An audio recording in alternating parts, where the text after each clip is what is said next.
All right, today we're going to dive into a card that so many people get wrong, the Eight of Cups.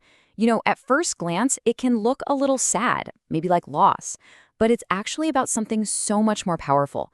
It's about choosing yourself. And this quote, it just nails it. The Eight of Cups isn't about giving up. It's this profound act of self-respect. It's that moment where you finally decide that you are worth more than good enough, especially when walking away is the hardest thing to do. So, here's the game plan for our little journey today. First, we'll break down the story hidden in the card's artwork. Then, we'll get to the absolute core message of letting go. We'll explore what it means upright, what it means reversed, and we'll wrap up with some really solid advice from the card that you can take with you. Okay, first things first, let's look at the card itself. Every single detail here is a clue, and together they tell a really powerful story. So, look at this cloaked figure. They're turning their back, right? This isn't just a walk, it's a departure, a turn inward. And those 8 cups they're leaving behind, those are all their emotional investments, everything they've built. But if you look closely, there's a gap in the stack, a missing piece. It's a huge hint that something was never quite right, that there was a lack of real fulfillment. And the mountains ahead, well, that's the hard journey they have to take. But the moon is there, lighting the way. This tells us it's often a quiet, personal decision, maybe made in the dead of night when no one else is watching. And all of that imagery, it leads us straight to the heart of this card, letting go. This isn't about some big, dramatic failure. It's about that quiet, gut-level feeling that what used to be good enough just isn't anymore. So what we're really talking about here is an emotional departure. It's not about things falling apart completely. It's a conscious choice, a decision to walk away because you're searching for something deeper, something with more purpose. It is absolutely an act of courage. You know that feeling. On the surface, everything looks fine. Perfect, even. You might have the job, the relationship, the life that checks all the boxes. But underneath it all, there's this nagging sense that you've just outgrown it, that something really important is missing. So, what happens when you actually listen to that little voice inside? Well, that brings us to the upright meaning of the card, a courageous departure. It's about choosing to grow, even if it means leaving comfort behind. And wow, look at the difference here. On the left, you have that brave, upright energy, walking away, seeking your truth, having the courage to let go. But on the right, you see the reverse side, which we'll get to in a minute. It's that feeling of being totally stuck, trapped by fear and monotony. The contrast is just so clear.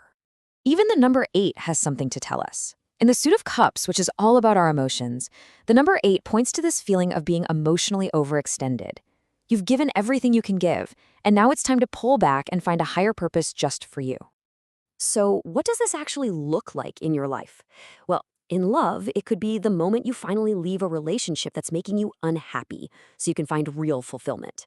In your career, it could be walking away from that soul-crushing job, or even just taking a much-needed break to figure out your next move. And with money, it's about choosing your own happiness over just a paycheck. This isn't about being reckless. It's about making a smart plan to move towards something that truly matters to you. Okay, but what happens when we ignore that feeling? Let's flip the card over. The reverse Eight of Cups is all about that paralyzing fear of change. It's knowing you should go, but you just don't. And this is the classic dilemma of the reversed card, isn't it? You're just stuck in limbo. You keep asking yourself, should I leave? Or maybe I can just try to fix it one more time. It is such a painful place to be, and it's almost always fueled by a fear of what's on the other side. In real life, this can feel, well, pretty awful.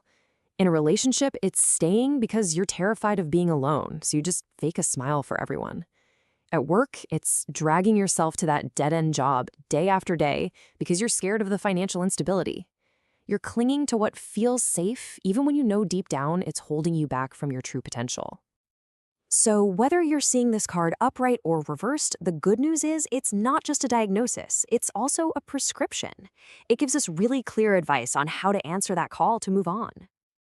The card's first piece of advice is to get brutally honest with yourself. It's asking you to really sit with this question. What people, what situations, what old beliefs in your life are just not serving you anymore? What's draining your energy instead of lighting you up? And it gives us a beautiful 4-step process for this. First, self-analysis. Figure out what's really making you so tired. Second, withdraw and heal. Give yourself permission to take a time out and recharge.